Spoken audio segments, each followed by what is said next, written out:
The problem didn't start when the bell rang. It started the moment Jade Cargill walked to the ring with that cold stare, that unbothered confidence, and that quiet message that said this wasn't going to be a competitive match, it was going to be a demonstration. And when the match ended in minutes, not because her opponent quit but because they were overwhelmed, outmuscled, and shut down completely, fans weren't asking who won. They were asking whether what they just witnessed crossed a line. Jade Cargill didn't just dominate, she erased resistance. Every move felt heavier than it needed to be, every pin felt more like punctuation than conclusion, and when it was over, the reaction wasn't applause alone, it was tension. Some people stood up cheering, others sat there stunned. Did that feel like a statement win to you, or did it feel like something else entirely? In professional wrestling, dominance is celebrated, but there's a thin, uncomfortable line between proving superiority and humiliating someone on a public stage. Jade has always lived near that line. Her aura is built on invincibility, on the idea that she is not just better, but operating on a different level altogether.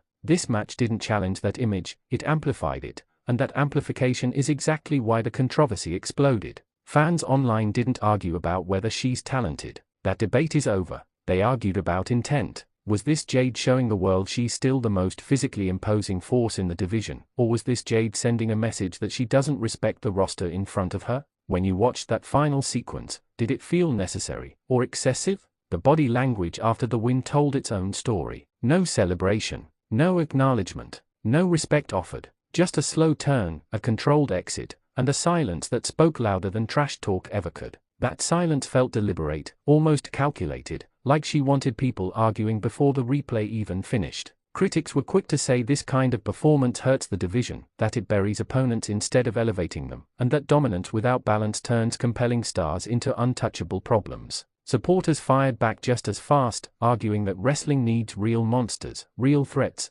and that Jade is doing exactly what dominant champions throughout history have done. Which side do you fall on? The issue isn't strength, it's framing. When one wrestler looks unstoppable, the story has to evolve or it collapses. And right now, the story around Jade feels stuck in one gear. Win fast, win hard, leave questions behind. That worked early on. But at this level, with this spotlight, repetition starts to feel like disrespect instead of power. There's also the uncomfortable truth that wrestling fans are unforgiving when dominance feels one-sided for too long. They stop seeing greatness and start seeing protection. They stop asking who can beat her and start asking why no one is allowed to challenge her properly. Did this match make you excited for what's next, or did it make you feel like the outcome is already decided? What makes this moment fascinating is that Jade didn't say a word. No promo, no explanation, no justification. The statement was physical, and that's why it cut so deep. Silence leaves room for interpretation, and interpretation is where controversy thrives. Some wrestlers dominate to build anticipation,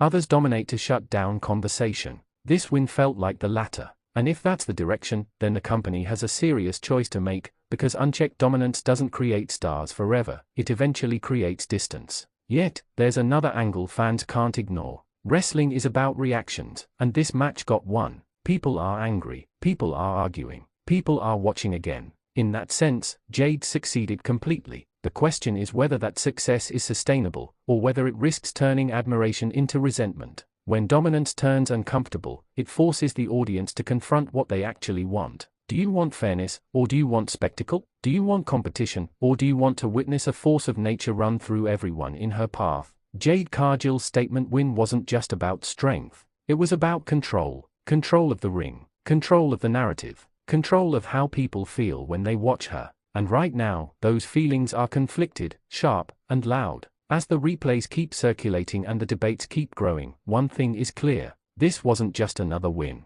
It was a challenge to the audience, to the locker room, and to the future of the division itself. The only question left is whether someone, somewhere, is being built to answer it, or whether we're watching dominance slowly turn into something far more divisive.